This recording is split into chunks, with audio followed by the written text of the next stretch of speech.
Good morning, guys. It's Tuesday, July 21st, 2009, and we're here for another Talk to Me Tuesday. It is a very crochet Tuesday here on Talk to Me Tuesday. I was waiting last week actually I've been waiting for a while for a book to come in from the library that I wanted. It's called 200 Crochet Blocks for Blankets, Throws, and Afghans by Jan Eaton. And it finally came in, and the reason I wanted this book is I'm participating in a 12-inch crochet block swap, and I've actually already made almost 9 blocks of the 12 that I want to make, so I may or may not use this because I waited for it for so long that I'm almost done with the 12 blocks that I was planning on making. These are all 6-inch blocks, and there's some really great blocks in here. My only complaint, I guess, is that there are a number of blocks that are all made exactly the same way, and the only difference is that they're charted differently with colors. For me, it's more about different stitches. If it's all single crochet and it's all exactly the same single crochet and it's charted differently, that's a different charted pattern, yes, but not a different stitch pattern. So I could have done one big section just on different charts and I would have been happy on that. Anyway, so that's 200 crochet blocks. I haven't made anything from it yet, but I might. What I have made something from is this really cool encyclopedia that I picked up at the library also, called Donna Kooler's Encyclopedia of Crochet. I've actually checked this out a couple times before. It's really good. It's got lots of great stitches in it. And the one that I am currently really interested in is this one on page 140 called Linked Loops. And I was playing with this yesterday and made this just as a sample piece. It's upside down. I did it cotton, so it makes a dishcloth. I usually do most of my samples in cotton just because I like to have something functional with my samples when I'm done. So if you can see, it's got these really cool loops, and what you do is you single crochet and then you chain 12, and then you single crochet and you chain 12, and then you crochet 3 more single crochet rows on top of that, and then you repeat the whole thing over again.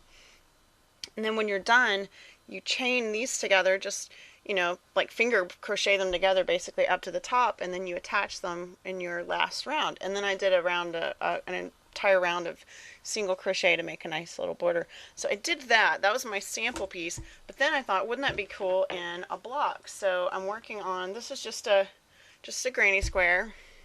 But what I've done is the same basic thing. This is just some Red Heart acrylic that I had. It was literally sitting by my chair, which is why I chose this one. I did the same thing, but I only did it in the center stitch all the way up. And so you can see where it's got these stitches. And I've done 3, and then I'm going to do a wide border. And this will end up being a 12-inch block, so that I might use this. It's a little crispy, so I'm not sure, but I might use it in my block swap. Red Heart tends to work up crispy and then tends to work up crispy and then it washes okay. I mean, after it's washed, it's usually much softer than it is when you're actually working with it. So that's 2 things that I've done: crochet and with the encyclopedia. Also, as you saw last week, my best friend Jules was visiting from Albuquerque, and she brought me a couple of gifts of yarn. One was a really cool cotton chenille type yarn, which I haven't worked with yet, but I'll show you guys as soon as I do. The other one was this big chunky sort of baby colorway that she gave me, and I immediately just took it with me. I took her to my bee, and I pulled it out and I started crocheting. I had no idea what I was doing with it. I ended up making 4 large motifs, which I crocheted together, and it's all done. And I will donate this to the Linus Connection, which is the charity of my choice. I have been volunteering there for a number of years now, and I donate a lot of baby and youth type, both crocheted blankets and quilts. So this one is all done. I'll move back so you can see it a little better. And so that's a nice finished project. I did just a little sort of scalloped edge all the way around, just doing a single crochet, chain 3, and then in 1 stitch, and then skipping a stitch and doing the same thing. So it made a nice little ruffly edge. And the last crochet thing I want to show you is an ongoing project that I have that is, I'm calling it the green blanket right now. It'll have a name at some point.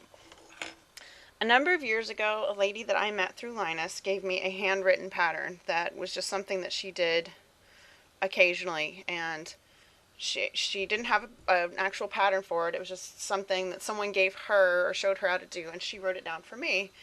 And it is a really loopy, like, chain. You end up with a chain on the front, a chain on the back. It's almost a shell, but not quite. But it's really, it ends up being, it looks dense, but it's not, because it's all chains.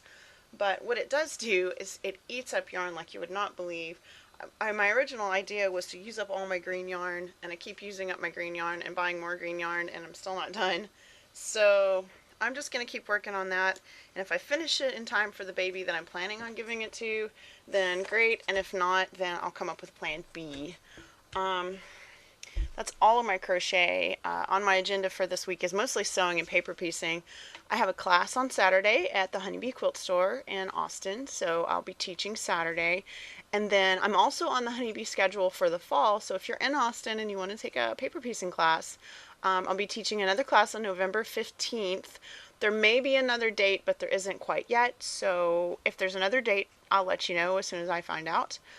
And I think that's pretty much it. Hopefully next week I'll have some stitched goodness to show you. I've been in a very crochet mood. It's a lot easier to crochet when you have company than it is to sew. So that's pretty much what I've been doing.